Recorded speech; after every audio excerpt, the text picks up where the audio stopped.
Students of English literature, आज हमारे इस लेक्चर 1 हिंदी वर्जन लेक्चर में हम स्टडी करेंगे R.K. नारायण द्वारा लिखित स्टोरी एन एस्ट्रोलॉजर्स डे की। स्टूडेंट्स, आपने जाना इसके इंट्रोडक्टरी लेक्चर में कि वह व्यक्ति जो एस्ट्रोलॉजी से बिल्कुल अनजान था किस प्रकार से एस्ट्रोलॉजर बना और अंत में उसके साथ क्या हुआ। आइए अब देखते हैं इस पूरी स्टोरी के थ्रू कि आखिर ये एस्ट्रोलॉजी और ये एस्ट्रोलॉजर कौन थे और ये सब क्या था। स्टूडेंट्स, हमने इसको पैराग्राफ्स में तोड़ा है और पैराग्राफ्स में ब्रेक करके हमने हर पैराग्राफ को एक हेडिंग दी है ताकि आपको आंसर्स लिखना आसान हो जाए और सारे जो फैक्ट्स हैं वो जल्दी लर्न हो जाएं। हर पैराग्राफ को एक पर्टिकुलर टाइटल दिया गया है और पहले टाइटल का नाम है अपीयरेंस एंड पैराफेर्नेलिया। इस पैराग्राफ में आप स्टडी करेंगे कि उसका कैसा दिखावा था, उसकी अपीयरेंस कैसी थी, पैराफेर्नेलिया और उसके जो प्रोफेशनल इक्विपमेंट्स थे वो किस तरह के थे। स्टूडेंट्स, हम इस पूरे चैप्टर को, पूरी स्टोरी को टेक्स्ट के थ्रू नहीं पढ़ेंगे, लेकिन टेक्स्ट को आपके सामने रख कर इसको पूरा स्टोरी हम आपको एक्सप्लेन करेंगे और लिंक बाय लिंक इस रिटन टेक्स्ट के थ्रू आगे चलेंगे। स्टूडेंट्स, ये एस्ट्रोलॉजर रोज़ाना आता था और एक निश्चित जगह पर आकर के बैठ जाता था। इसका काम यह होता था कि अपने ठिये पर ये एक विशेष प्रकार का कपड़ा जो कि स्क्वायर फॉर्म में था उसको बिछाता था। उसके ऊपर 1 दर्जन कौड़ियाँ रखता था, ठीक है। उसके ऊपर बड़े मिस्टिक चार्ट्स रखता था। मिस्टिक चार्ट्स का मतलब है कि विभिन्न प्रकार के आंकड़े छपे हुए होते थे उन चार्ट्स पर, उनको वह खोल कर रखता था। एक नोटबुक रखता था। पामीरा लीव्स का मतलब है ताड़ की पत्तियों का एक गट्ठर अपने सामने रखता था। उसका जो फोरहेड था, माथा था, वो रेस्प्लेंडेंट चमकता रहता था वर्मिलियन सिंदूर से और भभूति से, पवित्र राख से। और उसकी जो आंखों की चमक थी वह वास्तव में उसके ग्राहकों को लाने का एक बहुत बड़ा कारण थी। उसके साधारण से क्लाइंट्स, उसके सीधे साधे ग्राहक उसके पास चल कर के स्वयं आते थे। ये सब उसकी आंखों के तेज का चमत्कार था। उसकी आंखों का जो स्थान था उसने इस प्रकार से बना लिया था कि माथा ऊपर रंगा हुआ जिसके ऊपर तिलक वगैरह लगे हुए होते थे और नीचे काली मूछें और बीच में उसके 2 काली आंखें इतना असरदार बन गई थीं कि जो भी उसकी तरफ देखता था वह खिंचा चला आता था। और इसके इफ़ेक्ट को और ज़्यादा बढ़ा दिया था उसके सैफरन कलर के टर्बन पगड़ी ने। और ये एक ऐसा कॉम्बिनेशन था जो कभी फेल नहीं होता था। स्टूडेंट्स, इस पैराग्राफ में आपसे पूछा जाएगा कि जो एस्ट्रोलॉजर है उसकी अपीयरेंस कैसी थी। दूसरा क्वेश्चन आपसे पूछा जाएगा इस पैराग्राफ से कि उसके पास क्या क्या सामान थे।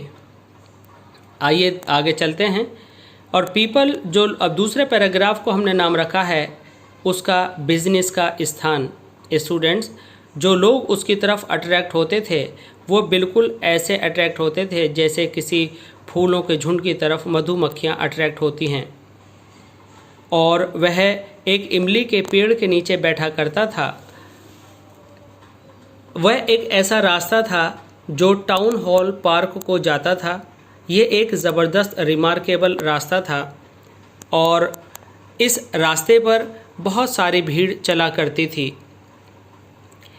भीड़ लगातार उमड़ती रहती थी और सड़क निरंतर भरी रहती थी। सुबह से रात तक बहुत प्रकार के कार्य करने वाले लोग यहाँ पर बैठे हुए आवाज़ें लगा रहे होते थे, जिनके अंदर दवाइयाँ बेचने वाले, पुराना सामान बेचने वाले, पुरानी वस्तुएं और बेचने वाले, जादू दिखाने वाले, कपड़े की नीलामी करने वाले और एक निश्चित कीमत पर कपड़ों की सेल करने वाले लोगों की आवाज़ इस पूरे इलाके को भरती रहती थी।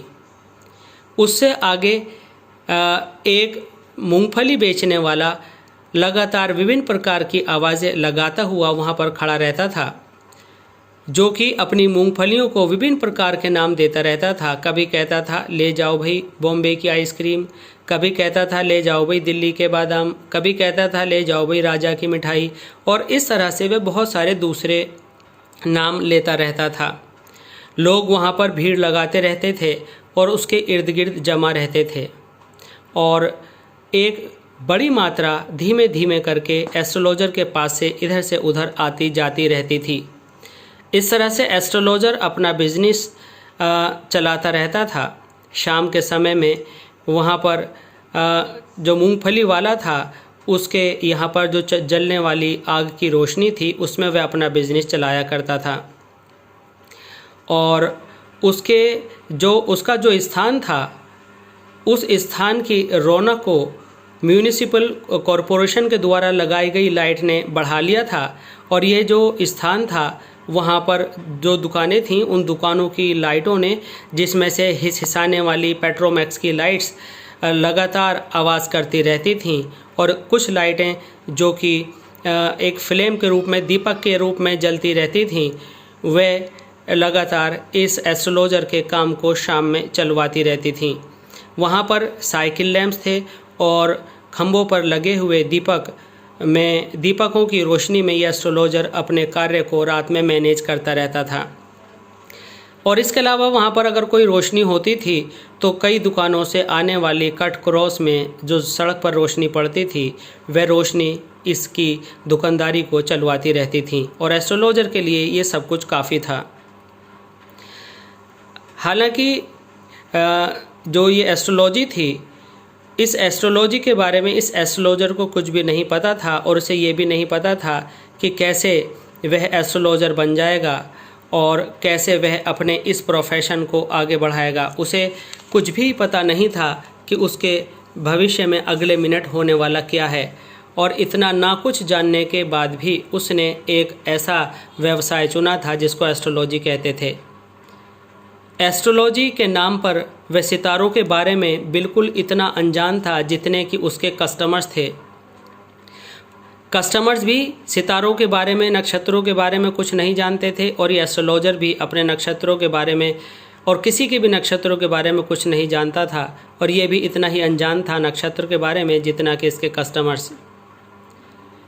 लेकिन फिर भी वह ऐसा बोलता था कि लोग खुश हो जाते थे और आश्चर्यचकित होते थे। और वास्तव में स्टूडेंट्स, यहाँ पर हमने अंडरलाइन किया है ये पैराग्राफ, और ये पैराग्राफ जो है ये अपने आप में आंसर्स हैं, इसको आप ध्यान रखिएगा।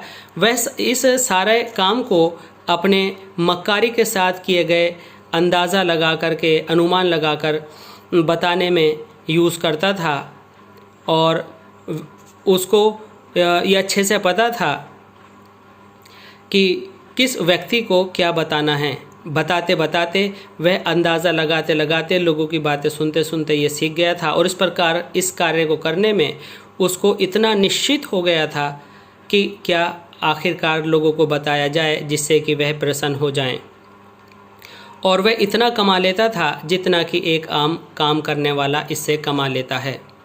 स्टूडेंट्स, अगले लेक्चर में देखते हैं कि इसकी एस्ट्रोलॉजी कैसे आगे बढ़ी और इस एस्ट्रोलॉजर का क्या हुआ। प्लीज़ देखते रहिए, प्लीज़ सब्सक्राइब कीजिए और लाइक कीजिए हमारे चैनल को और ऐसी classes of English language. Thanks.